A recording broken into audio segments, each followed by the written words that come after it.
सबको नमस्ते और thank you for joining me again today. हमारे गीता के 13वें अध्याय का काम चल रहा है और उसी पर हम बात कर रहे हैं। तो शुरू करने से पहले आइए आज फिर एक छोटे सा टुकड़ा सांख्य में से पढ़ता हूँ और उसको समझाता हूँ आप लोगों को। इंटरेस्टिंग है, अच्छा लगेगा सुन के। हमारे जो बेसिक प्रिंसिपल्स निकल के आते हैं ना, जो हम गीता में पढ़ते हैं और बाकी जगहों में पढ़ते हैं, वो सारे बेसिक प्रिंसिपल्स यहाँ से ही निकल निकल के आते हैं और हमको समझ में आते हैं। ये दूसरे अध्याय का चौथा, तेरवा, तीसरा सूक्त है। सांख्य दर्शन के दूसरे अध्याय का नंबर 3, सूत्र नंबर 3। ठीक। अब वो सीता जी लेट ज्वाइन करेंगी और बोलेंगे कि आपने दूसरा अध्याय पकड़ लिया 13वें के बीच में। तो ये 13वें के बीच में दूसरा अध्याय नहीं पकड़ रहा हूं। ये मैं आपको सांख्य के दूसरे अध्याय में से बता रहा हूं कुछ। ठीक है जी। तो ये कहता है, न श्रवण मात्रा तत्सिद्धि अनादि वासनाया बलवत्वात्। सुनने बस से, सुनने मात्र से उसकी सिद्धि नहीं होती, अनादि वासना के बलवान होने के कारण। सुनने मात्र का अभिप्राय है कि वैराग्य का घोष या गुण सुन लेने से, परंतु रसों की तृष्णा को नहीं मिटाने से या उसको मिटाने के प्रयत्न नहीं करने से। किन प्रयत्नों से रसा स्वादन की तृष्णा मिट सकती है, ये सांख्य दर्शन ने नहीं बताया हुआ। तो सांख्य दर्शन का काम जो है वो इतना ही है कि उसने आपको प्रिंसिपल समझा दिया है। प्रिंसिपल क्या है? प्रिंसिपल ये है कि जो प्रकृति के अंदर रस होते हैं वो बहुत बलवान होते हैं, बहुत स्ट्रांग होते हैं। वो सिर्फ परमात्मा की सच्ची बातों को सुनने से ही दूर हो जाएंगे ऐसा नहीं होता, उनके लिए प्रयत्न करना होता है। ये कह दिया सांख्य दर्शन ने अपने प्रिंसिपल में। लेकिन इसके बारे में योग दर्शन कहता है, दृष्ट अनुश्रविका विषय वितृष्णस्य। दृष्ट और अनुश्रविका विषयों में जिसकी कोई तृष्णा नहीं, उसका वशीकार नाम वाला वैराग्य होता है। दृष्ट, जो देखी जाए, अनुश्रविका, जो सुनी भी जाए या सुनी जाए। देखे और सुने हुए विषयों से टोटली तृष्णा रहित चित्त को वश में करने वाली स्थिति का नाम ही वैराग्य है।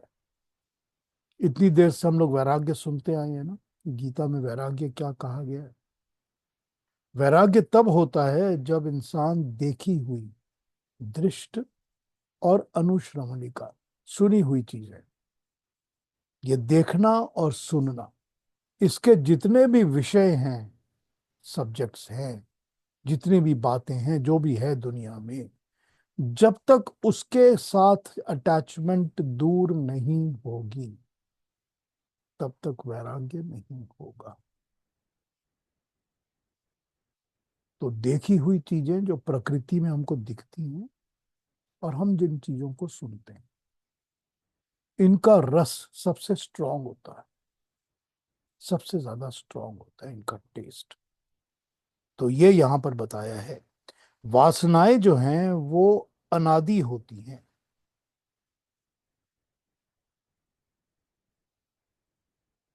ये प्रकृति के गुण हैं, सत्व रजस और तमस के। भोग की इच्छा का नाम है वासना। प्रकृति के गुण प्रकृति के साथ ही रहते हैं और प्रकृति गुणों सहित अनादि है, अतः गुण भी अनादि हैं।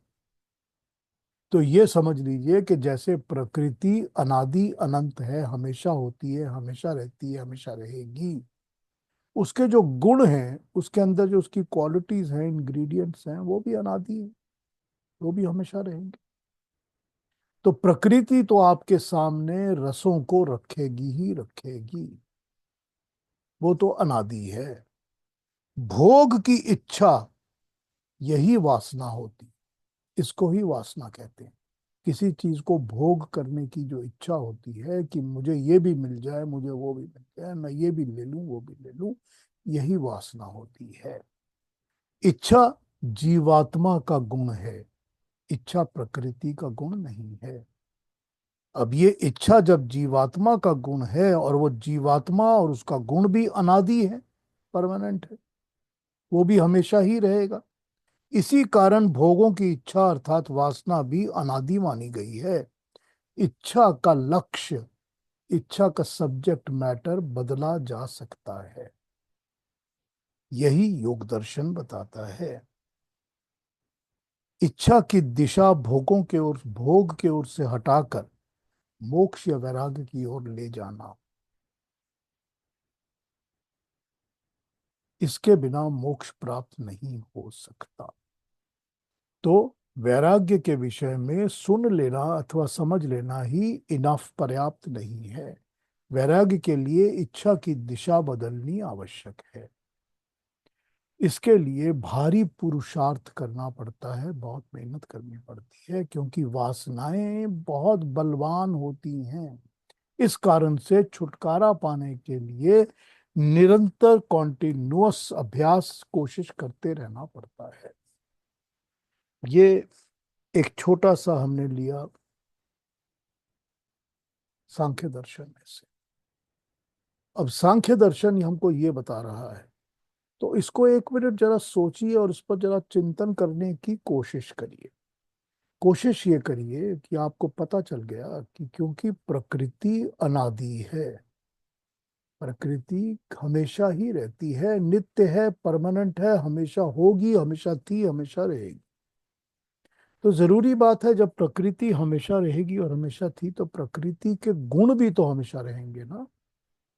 बिना गुणों के तो कोई चीज एग्जिस्ट करती नहीं ना, उसके जो इंग्रेडिएंट्स हैं, उसकी जो क्वालिटीज हैं, वो रहेंगी ही रहेंगी।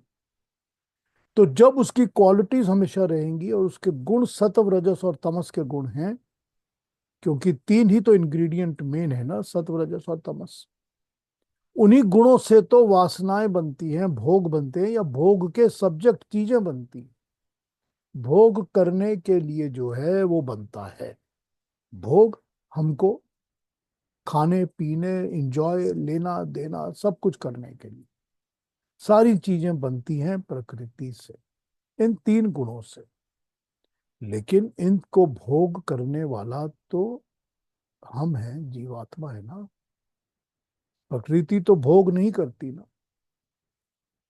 प्रकृति तो खुद कोई चीज को भोग नहीं करती। बनाने वाला परमात्मा भी किसी चीज का भोग नहीं करता, उसको किसी चीज की आवश्यकता ही नहीं। तो जीवात्मा भी क्योंकि परमानेंट है, जीवात्मा भी अनादि है, नित्य है, हमेशा था, हमेशा रहेगा। तो ये जीवात्मा जो है, जो हमेशा था, हमेशा रहेगा, इसके अंदर जो इच्छा है, वो भी तो इसका गुण है, जीवात्मा का, वो भी परमानेंट है, हमेशा था, हमेशा रहेगा। तो जब तक इच्छाओं के अंदर वासनाएं रहेंगी प्रकृति के भोग की, तब तक चाहे जो भी सुन लीजिए, चाहे जितना भी समझ लीजिए, उसका कोई फायदा नहीं होगा, उससे मोक्ष या वैराग्य नहीं मिलेगा। इनसे वैराग्य पाने के लिए मेहनत करनी पड़ती है, पुरुषार्थ करना पड़ता है, बहुत ज्यादा काम करना पड़ता है। यही वो काम है जो जन्मों जन्मों तक चलता है, कि इस जन्म में थोड़ा, अगले जन्म में थोड़ा, अगले जन्म में थोड़ा, इस फोकस को रखना पड़ता है, तभी वैराग्य पूरी तरह मिलता है। वैराग्य नहीं मिलेगा तो मोक्ष नहीं मिलेगा, क्योंकि इस प्रकृति के बंधन से छूटेंगे ही नहीं। जब नहीं छूटेंगे, जब इसके साथ चिपके रहेंगे, तो फिर वैराग्य कहाँ से मिलेगा, मोक्ष कहाँ से मिलेगा। तो ये प्रिंसिपल्स हैं जो हमको सांख्य दर्शन सिखाता है। ये प्रिंसिपल्स हैं जो हमको पता चलते हैं सांख्य दर्शन के थ्रू। और इन्हीं प्रिंसिपल्स को प्रतिपादित या हमारे को एक्सप्लेन करती है गीता। बिल्कुल यही प्रिंसिपल्स वो बताती है हमारे को, यही बताती आ रही है कि आपको वैराग्य लेना है हर चीज से। वो प्रिंसिपल्स ही तो बताती आ रही है। वो यही तो बताती है कि प्रकृति को अलग समझो, अपने आप को अलग समझो। यही तो वो क्षेत्र और क्षेत्रज्ञ के नाम से समझा रहे हैं ना हमको 13वें चैप्टर में, कि ये दो अलग अलग चीजें हैं।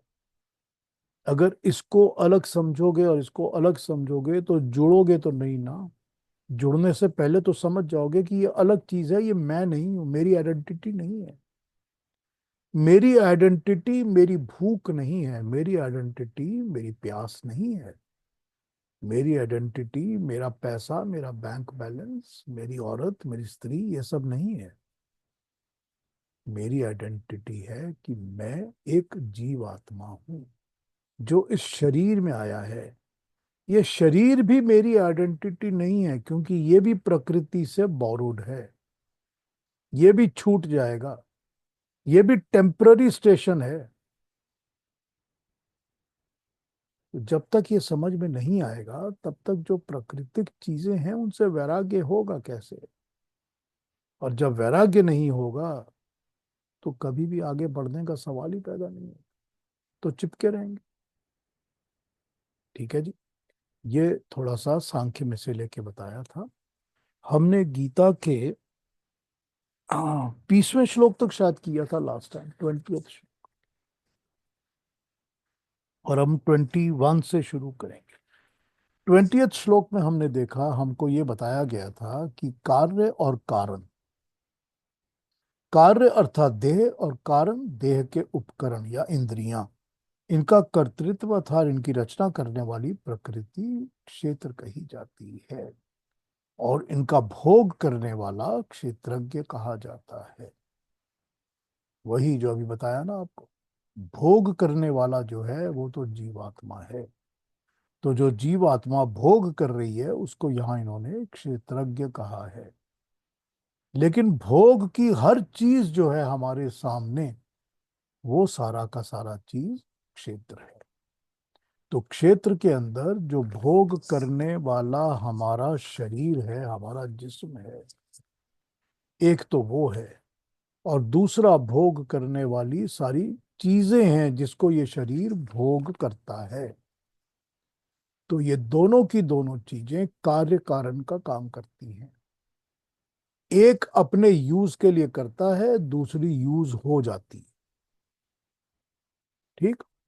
शरीर अपने यूज के लिए गन्ने का रस पीता है, और गन्ना जो है वो शरीर के लिए अपने आप को रस बना देता है, ऑफर कर देता है। तो एक कारण बन जाता है और दूसरा कार्य बन जाता है। जो शरीर है वो कार्य बन जाता है कि वो काम कर रहा है, और जो रस है वो गन्ने का रस जो है वो कारण बन जाता है, तुमको खुश करने का, मजा देने का। तो दोनों चीजें, लेकिन जो इधर काम कर रही है और उधर काम कर रही है, दोनों प्रकृति से बनी है। दोनों प्रकृति की चीजें हैं, दोनों क्षेत्र हैं। दोनों की दोनों क्षेत्र हैं। यही समझा रहे हैं भगवान कृष्ण। और इनका जो अंदर बैठा मालिक है, क्षेत्रज्ञ जो है, वो आत्मा है। वो जीव की आत्मा है। लेकिन वो अपने आप को शरीर समझ के बैठ जाती है। और वो ये समझती है कि सारा रस तो मेरे ही लिए है। तो फिर क्या होता है, फिर वो आत्मा जो है वो अगले जन्मों में भी उसी रस को ढूंढने के लिए बार बार पैदा होती रहती है, कि मुझे तो वही रस चाहिए, एक बार फिर से रस चाहिए, पिछली बार जो मिला था। मैं तो 4 जन्मों से रस पीता आ रहा हूं, अब क्यों ना पीऊं, अब मैं और चाहिए मेरे को। तो फिर क्या होता है, फिर वो चिपक जाती है क्षेत्र के साथ। और क्षेत्रज्ञ की अपनी आइडेंटिटी मलित हो जाती है, धूमिल धूमित हो जाती है, फेड होने लगती है, हल्की हो जाती है, खत्म होने लगती है। यही भगवान कृष्ण हमको समझा रहे हैं पूरे के पूरे अपने लेसन में। ठीक है ना, समझ आ रहा है ना। अब यहाँ यहाँ पर प्रॉब्लम तो वही है ना। प्रॉब्लम तो जो हमको योग दर्शन ने बता दी है कि इसके लिए बहुत ज्यादा मेहनत करनी पड़ती है। अब किस किस चीज से छूटे, किस किस चीज से छूटे, ये कॉफी का कप हाथ में पड़ा है ना, किस चीज से छूटे हैं। यही होता है। तो छूटने वाली चीजों की एक लिस्ट बनाना शुरू करें।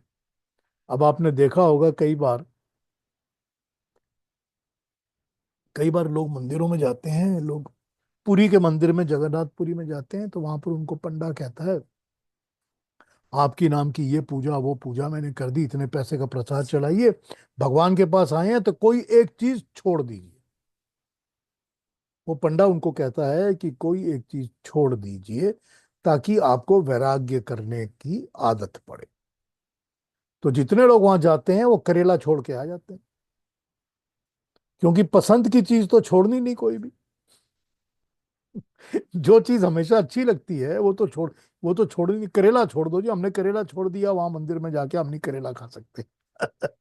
कितना उपकार किया परमात्मा पर, क्या दया की तुमने भगवान के ऊपर कि करेला छोड़ दिया है। ये होता है। यही होता है कि जब इंसान मेहनत नहीं करता और उसके अंदर वैराग्य के लिए ईमानदारी नहीं है, सच्चाई नहीं है भावना की, तो फिर क्या होगा? फिर यही सारे काम होंगे। तो कुछ छूटेगा भी नहीं, वैराग्य भी मिलेगा नहीं, कुछ भी नहीं प्राप्त होगा सिवाय इसके कि जन्मों का चक्कर चलता ही रहेगा। तो ये भगवान कृष्ण ने हमको क्षेत्र और क्षेत्रज्ञ से ये बात समझाई थी।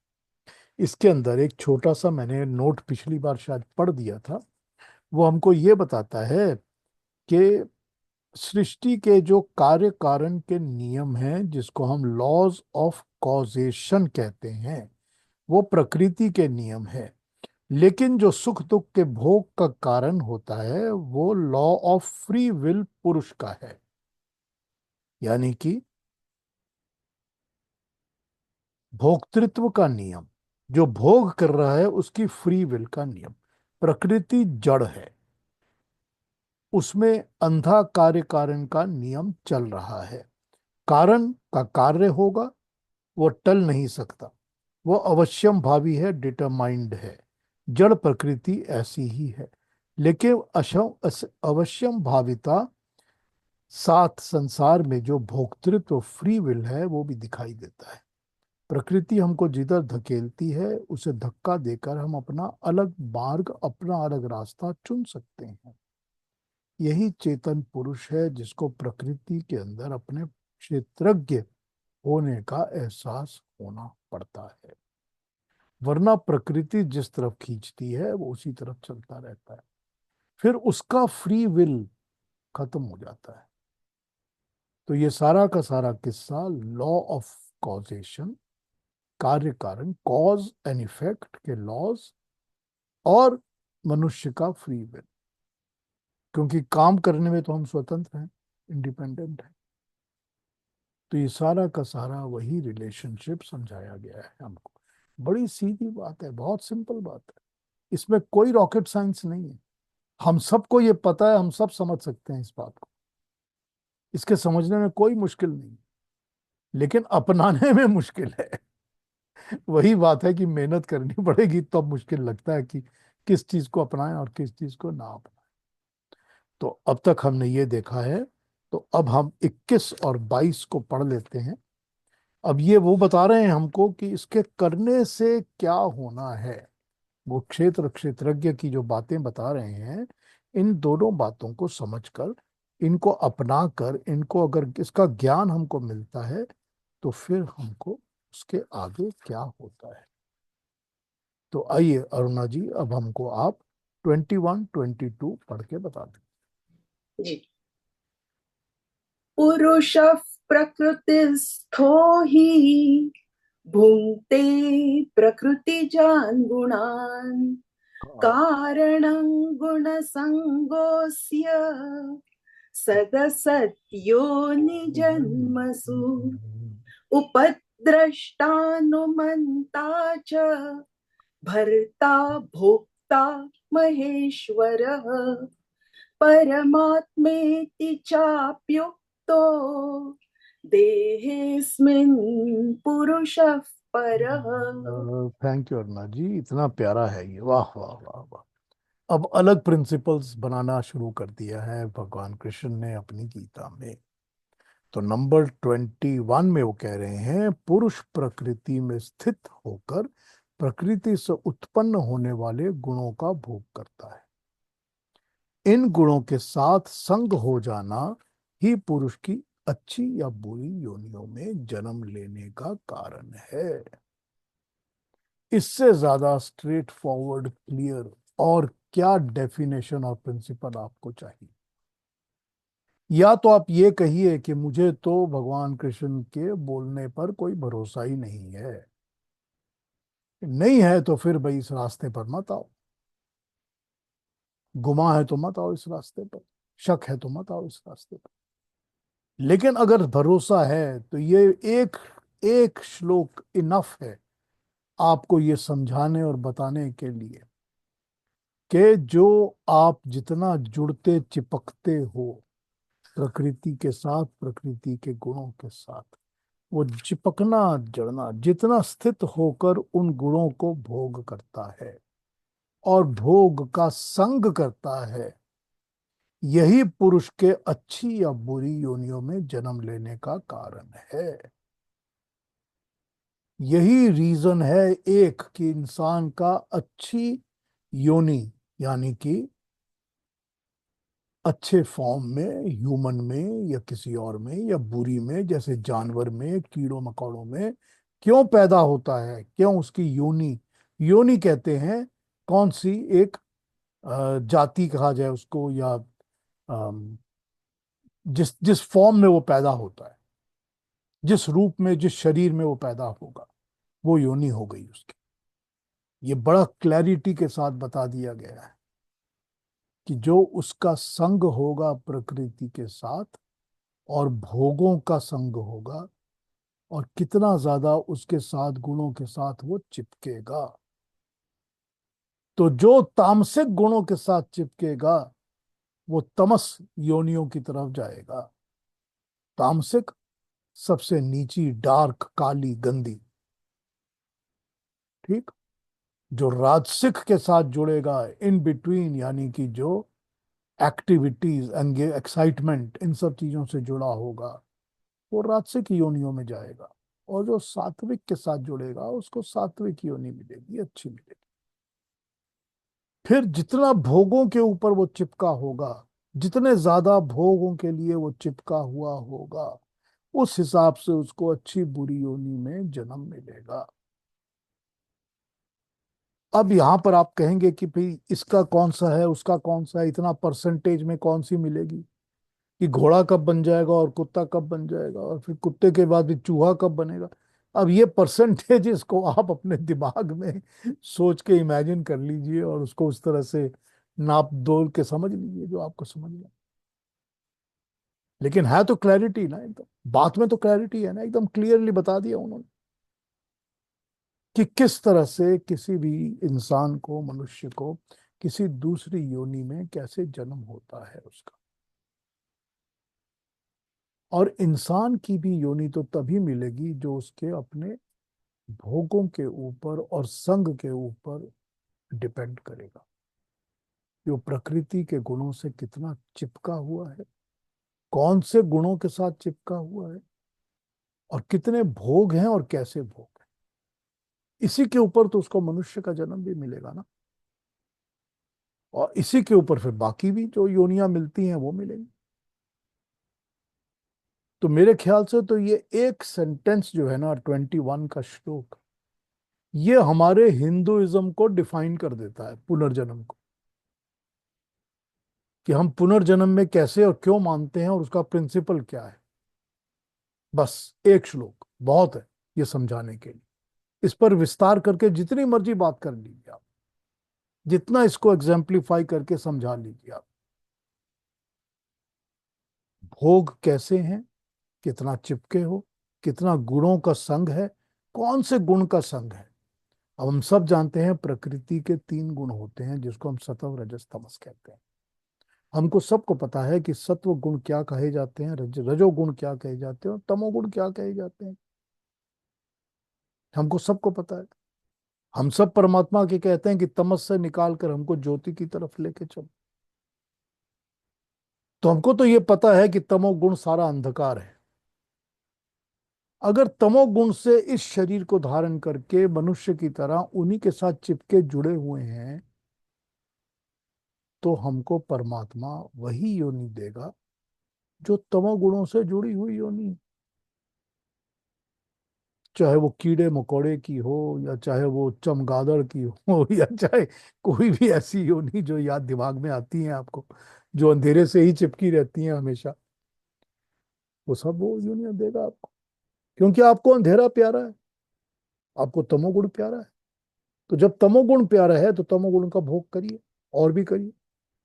और प्रकृति तो आपके सामने रखती है ना कि लो भाई भोगो।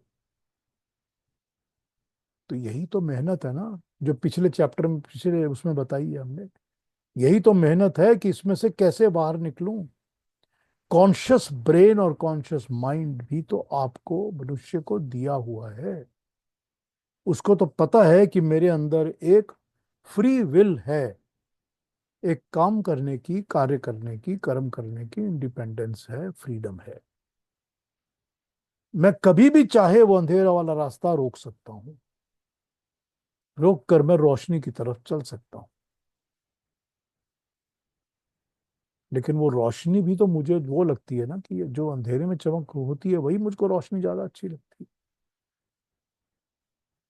तो फिर कहाँ आ जाता है, फिर सारा का सारा किस्सा आ जाता है कि फिर ज्ञान प्राप्त करो। कुछ तो करनी पड़ेगी बेटा, हर तरफ मेहनत करनी पड़ेगी, वरना तो योनियां वही मिलती रहेंगी जो मनुष्य गुणों के कारण चिपका होगा, जिसके साथ चिपका होगा, जितना चिपका होगा भोगों से। आइए अब 22 को पढ़ता हूँ। 21 पर फिर दूसरी ट्रांसलेशन भी पढ़ूंगा, फिर और डिस्कशन कर लेंगे अगर करना है तो। 22 और भी इंटरेस्टिंग है। 22 कहता है, इस देह में जैसे पुरुष है, आत्मा है, वैसे ही एक परम पुरुष या जिसको हम परमात्मा कहते हैं वो भी है। तो अभी तक हमको बताया कि क्षेत्र के अंदर एक क्षेत्रज्ञ है जिसको हमने मनुष्य की जीव आत्मा कहा है, सोल कहा है, रूह कहा है। लेकिन इसी देह के अंदर, इसी क्षेत्र के अंदर एक और क्षेत्रज्ञ भी रहता है। एक दूसरा क्षेत्रज्ञ भी रहता है जिसको हम परमात्मा कहते हैं, जो दृष्टा है, अनुमंता कहलाता है, भर्ता और भोक्ता कहलाता है। उसको हम महेश्वर कहते हैं। अब इसकी ट्रांसलेशंस पढ़ता हूं, फिर इसके नोट्स पढ़ के आपको सुनाता हूं। महेश्वर, महा ईश्वर, महान ईश्वर। दूसरी ट्रांसलेशंस पढ़ते हैं, फिर बताते हैं इसकी बातें आप। बहुत इंटरेस्टिंग, बहुत इंटरेस्टिंग। 21 कहता है, ओनली द पुरुषा इन एसोसिएशन विद प्रकृति experiences the objects of nature of the three gunas evolved from the Prakriti. It is attachment with these gunas that is responsible for the birth of this soul in good and evil wombs. Good and evil wombs. अच्छे और बुरे पेट, womb, गर्भ। The spirit dwelling in this body is really the same as the Supreme. He has been spoken of as the witness, the true guide, sustainer of all, and the experiencer as the embodied soul, the overlord and the absolute as well. Drashta, witness, Anumanta, guide, Bharta, sustainer, और भोक्ता, experiencer. ये इन्होंने words use किए हैं यहां पर। और Overlord और absolute कह दिया इन्होंने महेश्वर के लिए। और भी पढ़ते हैं इसको क्या कहते हैं।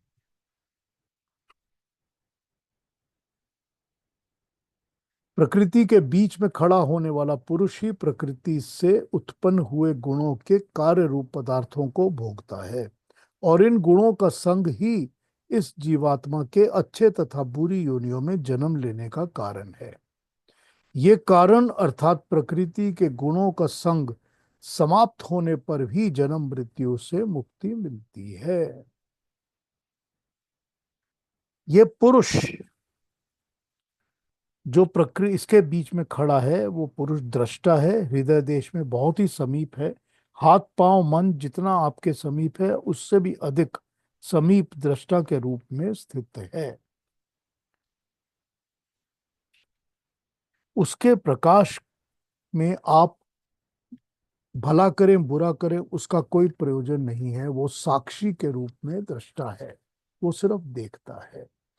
साधन का यही सही क्रम पकड़ में आने पर पथिक जब कुछ ऊपर उठता है और ऊपर बढ़ता है तो दृष्टा पुरुष का क्रम बदलकर अनुमंता बन जाता है, अनुमति प्रदान करने वाला, अनुभव देने वाला।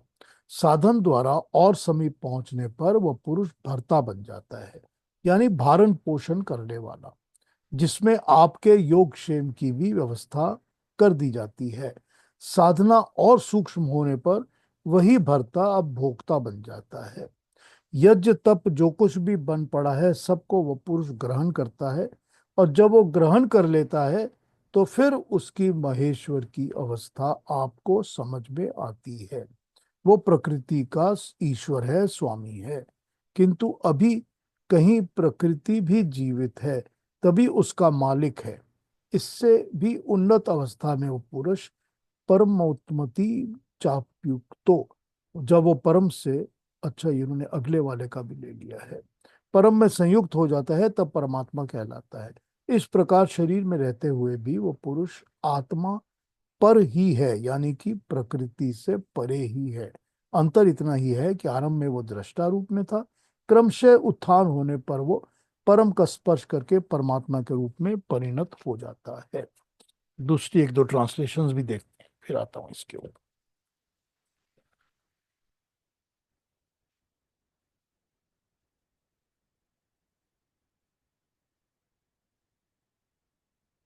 प्रकृति जन्य पंच भौतिक देहों में स्थित पुरुष प्रकृति के गुणों का भोग करता है।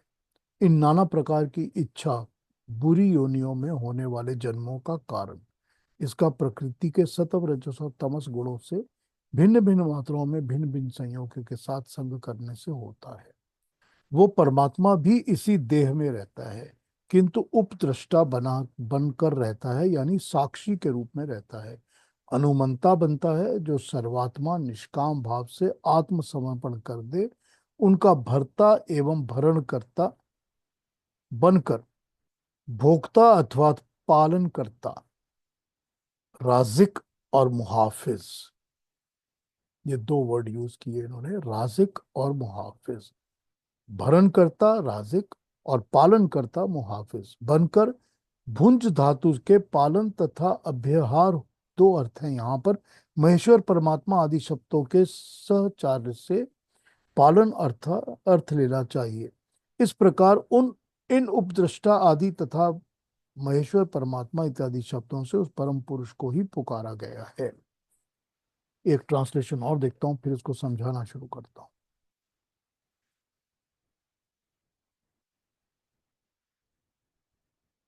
21। शरीर में रहता हुआ पुरुष जीवात्मा प्रकृति के गुणों से उत्पन्न गुणों के संग के कारण ही भिन्न भिन्न अलग अलग योनियों में जन्म लेता है। जीवात्मा शरीर से करणों की सहायता से कार्य करता है। संसार के पदार्थ त्रिगुणात्मक हैं, तीन गुणों वाले हैं। इन गुणों से प्रेरित जीवात्मा शरीर से कार्य करता है और जन्म जन्मांतर का भोग करता है। ये इस अध्याय में ही बताया, लेकिन अलग अध्याय में ये बात भी समझाई गई है कि ये कामनाएं होती हैं जो प्रेरणा देती हैं कार्य करने के लिए। ऊपर वर्णित पुरुष प्रकृति संयोग के अंदर एक पुरुष सबको देखने वाला, सबका मार्गदर्शन करने वाला, सबका पालन करने वाला और सबको समाप्त करने वाला महेश्वर है। ये ऊपर बताए हुए पुरुष से अन्य परमात्मा कहा गया है। आइए अब इसके ऊपर और डिटेल में नोट पढ़ के बताएं आपको कि ये क्या बताया है इन्होंने। अब हमने देख लिया कि नंबर 21 में हमको बता दिया गया कि योनियों में, अलग अलग गर्भों में जीवात्मा को क्यों जाना पड़ता है। ये हमने देख लिया 21 में। 22 बताती है कि जिस तरह इस क्षेत्र में हमारी आत्मा या हमारी जीवात्मा रहती है, उसी तरह इसमें एक परमात्मा भी रहता है। लेकिन वो परमात्मा 4-5 अलग अलग टाइप की एक्टिविटीज अंदर कर रहा होता है। पहली एक्टिव उन्होंने बताई है दृष्टा, दूसरी अनुमंता, तीसरी भर्ता, चौथी भोक्ता, फिर उसके बाद कहा कि इसको महेश्वर कहते हैं। तो 1 मिनट इस नोट को पढ़ के इनको समझने की कोशिश करते हैं, फिर मैं इसको समझाऊंगा आपको। हम अभी कह आए हैं कि इस अध्याय में एक ही विचार को क्षेत्र क्षेत्रज्ञ विचार और प्रकृति पुरुष विचार की शब्दावली में कहा गया है। क्षेत्र का मतलब होता है शरीर या सृष्टि या क्रिएशन। प्रकृति का अर्थ भी देह या सृष्टि ही है। क्षेत्रज्ञ का अर्थ होता है अपनी आत्मा या परमात्मा। पुरुष का अर्थ भी अपनी आत्मा और परमात्मा ही है। जैसे क्षेत्रज्ञ क्षेत्र का भोक्ता है, वैसे ही पुरुष प्रकृति का भोक्ता है। गीता इस बात को स्पष्ट करना चाहती है कि हमें क्षेत्र और क्षेत्रज्ञ, प्रकृति और पुरुष के भेद को समझ लेना चाहिए। सब अनर्थों की जड़ जो बात है वो यही है कि हम प्रकृति और पुरुष के भेद को नहीं समझते, दोनों को एक समझ लेते हैं, या दोनों में से किसी एक को सत्य समझते हैं, दूसरे को असत्य समझते हैं। गीता का कहना है कि प्रकृति तथा पुरुष के भेद को समझ लेना आवश्यक है। कि हम समझते हैं कि प्रकृति जो हमको दिखती है आंखों के सामने, ये तो सब सच है, ये रियलिटी है। लेकिन परमात्मा नाम की तो कोई चीज है ही नहीं, क्योंकि हमको कभी दिखती नहीं। और या हम दोनों को एक दूसरे में मिला हुआ या कंफ्यूज्ड तरीके से समझते हैं। तो जब हम इसके डिफरेंस को समझेंगे, चाहे वो अपनी आत्मा हो या परमात्मा हो, प्रकृति हो या अपना शरीर हो, जब हम इनमें डिफरेंस समझना शुरू करेंगे तो हमको सारे प्रॉब्लम, सारे झमेले, हमारे कंफ्यूजन दूर हो जाए। 22वें श्लोक में परमात्मा को उपद्रष्टा, अनुमंता, भर्ता, भोक्ता कहा गया है। ये 4 शब्द बहुत ही इंपॉर्टेंट और महत्वपूर्ण हैं। इन पर श्री विनोबा भावे का जो कहना है, उसको हम अलग अलग तरीके से उसको हम इस तरीके से समझें कि ये परमात्मा की शक्ति का अलग अलग अनुभव बताया गया है। जिस प्रकार ये अनुभव बढ़ता रहता है, उसी प्रकार ये 4 शब्दों की सूचित किया गया अनुमान या अनुभव बढ़ता रहता है। पहला उन्होंने उपद्रष्टा बताया। हमारी पहली अवस्था तो वो है जिसमें देह स्थित आत्मा का विचार नहीं आता। मनुष्य शारीरिक क्रियाएं करता रहता है, उसी में लीन रहता है। वो खाता पीता है, सोता है, इन्हीं बातों को लेकर लड़ता झगड़ता रहता है। ये अवस्था वो है जिसमें आत्मा सिर्फ देखता है। मनुष्य के विकास का प्रारंभ इसके बाद होना शुरू होता है। शांति के साथ सब क्रियाओं का देखना, इस स्थिति को उपद्रष्टा साक्षी रूप कहा गया है। साक्षी मतलब विटनेस, कि हमारे अंदर जो परमात्मा बैठा है वो हमको सिर्फ देख रहा है, वो हमारे कर्मों को देख रहा है, वो हमको ऑब्जर्व कर रहा है। ऑब्जर्व तो वो हमेशा सबको ही करता रहता है, तभी तो उसको हमारे कर्म का पता रहता है, हमारे मानसिक कर्म का भी पता रहता है। तो हमको ऑब्जर्व कर रहा है, देख रहा है। अनुमंता सेकंड स्टेज, वो जीव अपने देह में जो जीव जो अपने को देह समझकर सब व्यवहार करता है, वो आगे चलकर जागता है। उसको भान होने लगता है कि अरे, मैं पशु की तरह, जानवर की तरह जीवन बिता रहा हूं।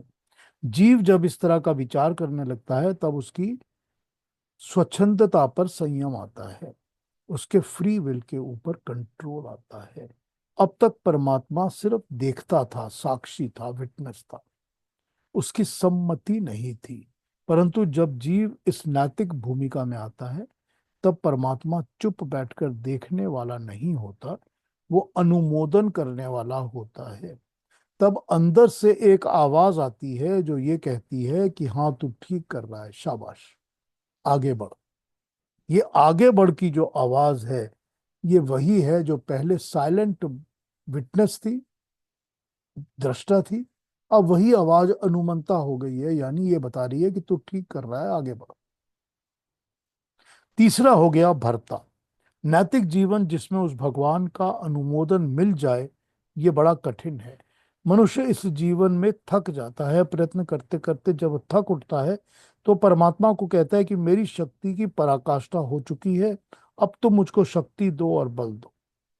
तब वो आर्त भाव से परमात्मा से प्रार्थना करता है सहायता के लिए, और सहायता देने के लिए परमात्मा उसकी ओर दौड़ पड़ते हैं। सच्चे साधकों का ही नहीं, जीवन के साधारण व्यवहार में भी परमात्मा पर आस्था रखने वालों को यह अनुभव होता है कि जब भी हम किसी अच्छे रास्ते पर चलते चलते थक जाते हैं और अनुभव करते हैं कि अब तो नैया पार हमारे हाथ में नहीं है, सिर्फ वो परमात्मा ही हमको शक्ति दे के काम करा सकता है। ये अवस्था भरता की अवस्था है। ये अवस्था में परमात्मा हमारे बोझ को अपने ऊपर ले लेता है, वो हमारे काम करने लगता है। भोक्ता वो है चौथी स्थिति, जबकि आत्मिक विकास में हम फोर्थ स्टेज पे पहुंच जाते हैं। फोर्थ स्टेज पे पहुंचा हुआ भोक्ता वो होता है जब परमेश्वर की के कृपा प्रसाद से कर्म का जो फल मिले वो उसके ऊपर ही अर्पित कर दिया। इसके लिए यह है कि मेरा फल तू ही भोग, मुझे कुछ नहीं चाहिए।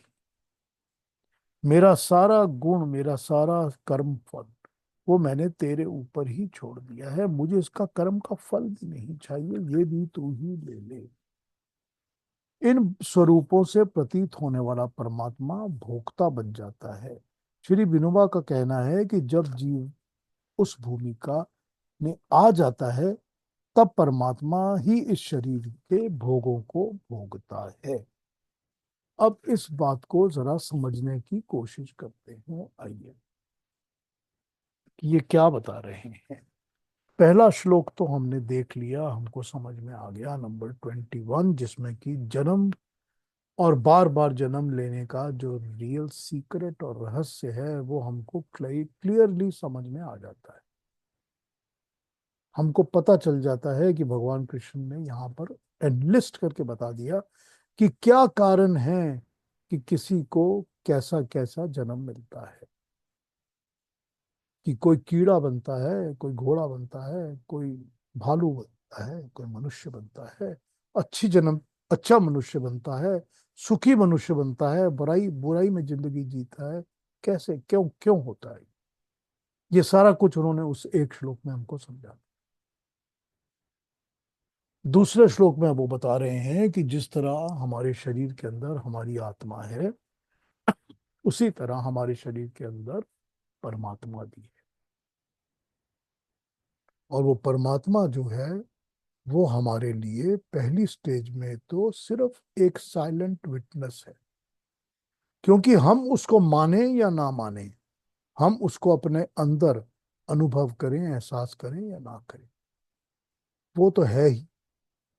और वो है ही तो वो साइलेंट विटनेस बैठा हुआ, वो देखता रहता है, उसको पता होता है हम क्या कर रहे हैं। लेकिन जब हम उसको मानना शुरू करते हैं, हमको ये लगता है कि अब तो हमको ये वो हमारे अंदर है, और हम उसको समझने की कोशिश करते हैं, तब हम उसकी बातों को सुनने की कोशिश करते हैं कि हमारे अंदर से क्या बोला जा रहा है। हमारी अपनी आत्मा, हमारा अपना अंदर का अंतरात्मा हमको क्या कह रही है। और फिर हमको लगता है कि अब तो मुझको वो शाबाशी दे रही है कि ये तूने अच्छा काम किया। जब ये बताया जाता है कि तूने एक काम किया और अच्छा काम, कि मैं बस में खड़ा हूँ, बैठा हुआ हूँ, और मैं जिस चेयर पे बैठा हूँ उस चेयर के सामने आके एक उम्र वाला अच्छी उम्र वाला बूढ़ा इंसान आके खड़ा हो जाता है, तो मैं उठ के खड़ा होके उसको अपनी चेयर दे देता हूँ। तो वो बैठ जाता है, बैठ के थैंक्स बोलता है। लेकिन मेरे अंदर क्या होता है, मेरे अंदर एक अनुभूति होती है, एक एक्सपीरियंस होता है जो मुझे कहता है ये तूने अच्छा काम, ये अच्छा काम किया कहने वाला, अनुमोदन करने वाला, वो परमात्मा का पार्ट नंबर 2 समझाया गया। इसके बाद बताया तीसरा पार्ट, जो कि भरता का पार्ट है, जो हम सब ने जीवन में कभी ना कभी एक्सपीरियंस किया ही है। जब हम किसी चीज को, किसी काम को, किसी बात को करने की कोशिश करते हैं और वो हमारा पूरा होता नहीं है और हम थक जाते हैं करते करते, और छोड़ देते हैं कि हे परमात्मा, अब ये तेरे हाथ, तेरे जिम्मेवारी है, तू कर जैसे कर, तो वो काम पूरा होता है ना, तो सब उस परमात्मा की सहायता हमको मिलती है ना। हम सब ने जिंदगी में एक्सपीरियंस किया। हम चाहे उसको उस नाम से पुकारें या जिस मर्जी नाम से पुकारें, it doesn't make a difference. लेकिन वो अंदर बैठा है ना, बैठा, वो देख रहा है, दृष्टा तो है ही है वो। जब वो ये काम पूरा करता है हमारे लिए, हम उसके भरोसे छोड़ देते हैं, हम उसका भरोसा करते हैं, तब उसको हम भरता कहते हैं। और भोक्ता की स्टेज तब आती है जब हमको भगवान कृष्ण ने बताया है कि तू कर्म और कर्म फल की इच्छा का त्याग कर दे। तो जब कर्म फल के साथ, कर्म फल के साथ जुड़ना बंद हो जाएगा, कर्म फल में जुड़ना बंद हो जाएगा, मुझे फलों की चिंता नहीं होगी, तो जब जुड़ना बंद हो जाएगा कि ये भी तेरे ही हवाले, परमात्मा ये भी मैंने यूं ही तेरे ही हवाले कर दिया, मुझे इनसे कुछ लेना देना नहीं है कि मुझे फल क्या मिल रहा है, कौन सा कर्म फल मिल रहा है, कौन सा नहीं, तब वो परमात्मा ही भोक्ता बन जाएगा उन कर्म फलों का। जब वो कर्म फलों का भोक्ता बन गया तो उसको भोक्ता कहा। जब ये स्टेज आ जाएगी तब हमको उस परमात्मा के महान विशाल रूप का, महा ईश्वर होने का आभास होगा।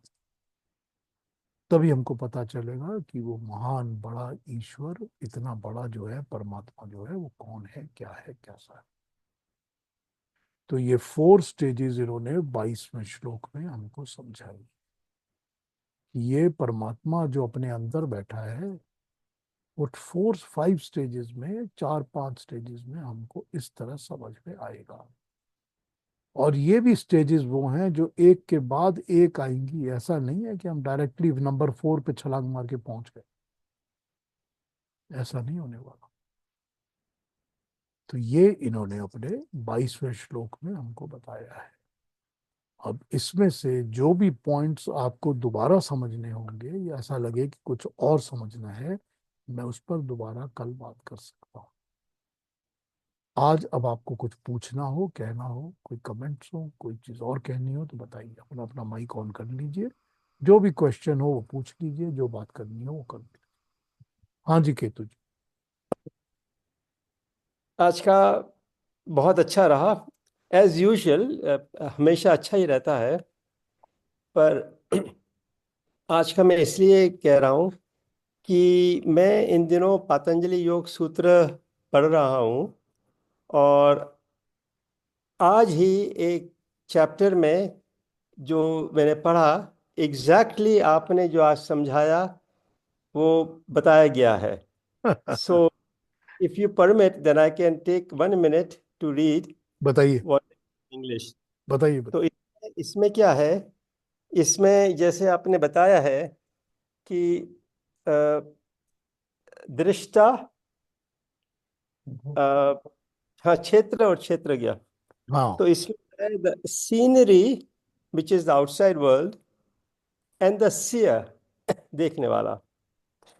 तो इसमें एक श्लोक भी है, दृष्ट दृष्ट दृश्ययो संयोगो हेय हेतु। हम्म। तो इसका क्या लिखा है इन्होंने, the main cause of pain is forgetting that one's self is separate from the scenery। मैंने वो अपने आप को प्रकृति में जोड़ लेता है। ठीक है। ठीक है ना। तो इसमें आगे बताया कि remember that you are separate from the scenery, this is विवेक। या अच्छा, फिर लिखा what is scenery, the scenery includes the 5 elements and our own senses, जो एग्जैक्टली आपने बताया। हम्म। ठीक है ना। सो कहते हैं कि हर एक चीज में there is initially an appeal, फिर एक्टिविटी होती है, फिर इनर्शिया हो जाता है। तो there is appeal, activity and inertia among the senses and the objects of the senses. तो उन्होंने एग्जाम्पल दिया कि अगर आप पाई खा रहे हो, पम्पकिन पाई खा रहे हो या आइसक्रीम खा रहे हो, अब खाते खाते कितना खाओगे? तो पहले तो आपको अपील हुई कि आज चलो खाते हैं हम, फिर खा लिया, फिर बोला कि अब ज़्यादा नहीं खाना, तो छोड़ दिया, तो इनर्शिया हो गया। सो यही बात आपने ठीक से बताई, and I thought of this कि मैंने कहा चलो आपसे शेयर करता हूँ मैं। Very nice, thank you Ketu ji. Ketu ji, किसकी लिखी ट्रांसलेशन है?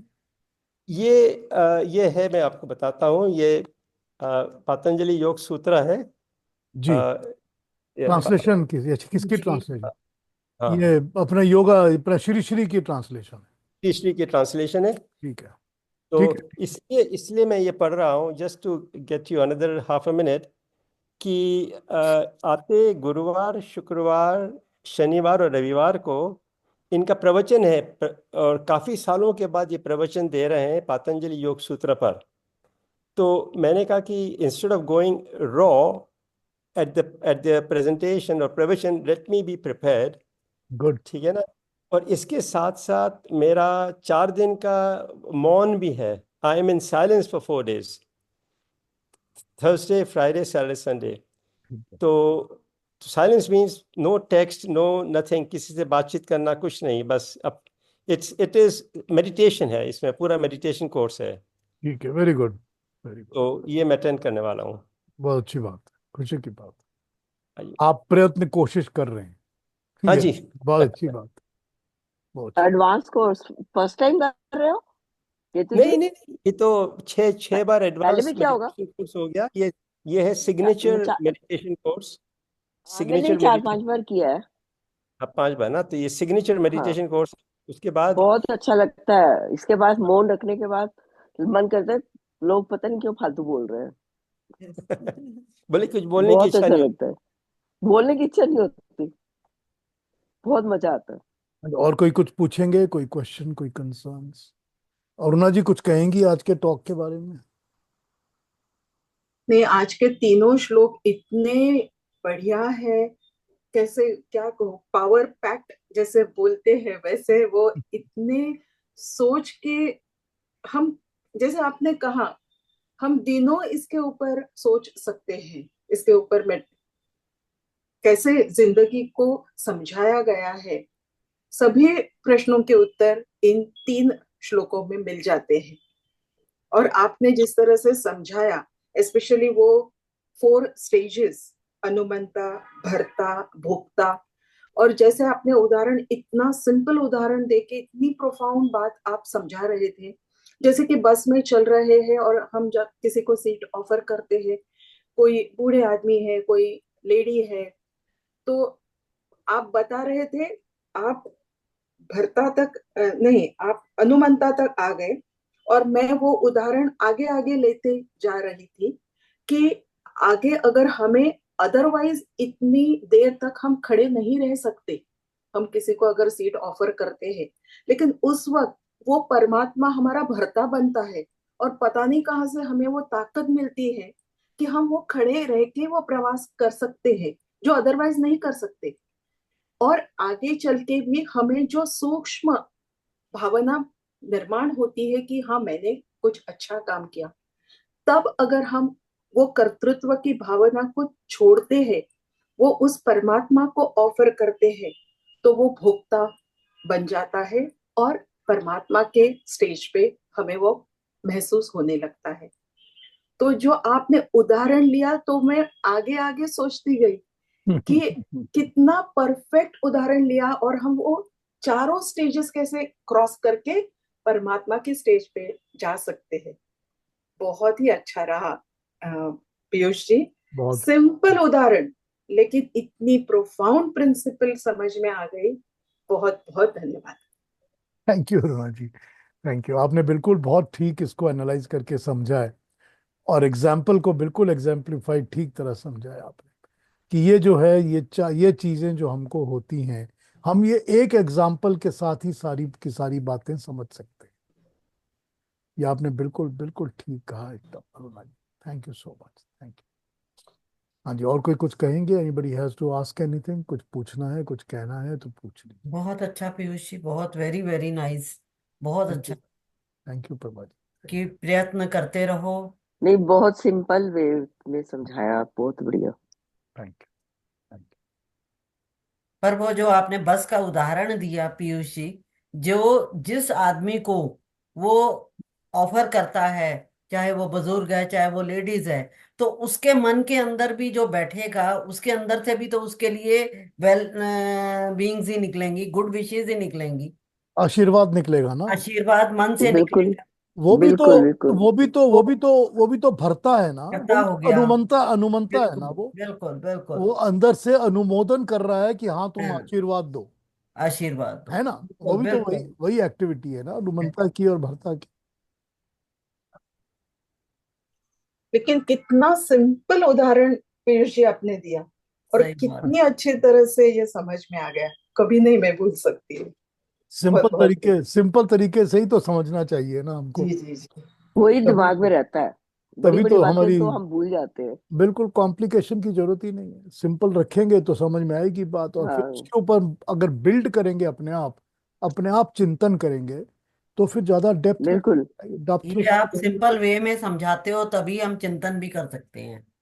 नहीं, वो यदि दिमाग में रहती है ना, फिर भूलता नहीं यदि बंदा। हम यहाँ कहीं गीता पढ़ते हैं, श्लोक पढ़ते गए पढ़ते गए पढ़ते गए, वो सुन लिए, आ गए घर में बैठ गए, वो समझ उससे में कोई फायदा ही नहीं। आया नहीं। ये इसके पहले श्लोक में बताया मैंने आपको, जो सांख्य बताया था आज, वो तो यही हाँ, वो बहुत अच्छा बताया था। कि सिर्फ वो सुनने सुनने से काम नहीं ना चलता। नहीं बनता। सुनने से काम नहीं होगा। जब तक वो हम, पीयूष जी, वो जो दो पक्षी बैठे होते हैं पेड़ पे सजाए, हाँ, वो सेम सेम वो है ना। द्वा सुपर्णा से का युजम भव। सुपर्णा सजाया सुख। हम्म। एक ही है वो, बिल्कुल। हाँ जी, और कोई कमेंट्स, कोई क्वेश्चंस, कोई बात कुछ कहेंगे? Anybody has to ask anything else?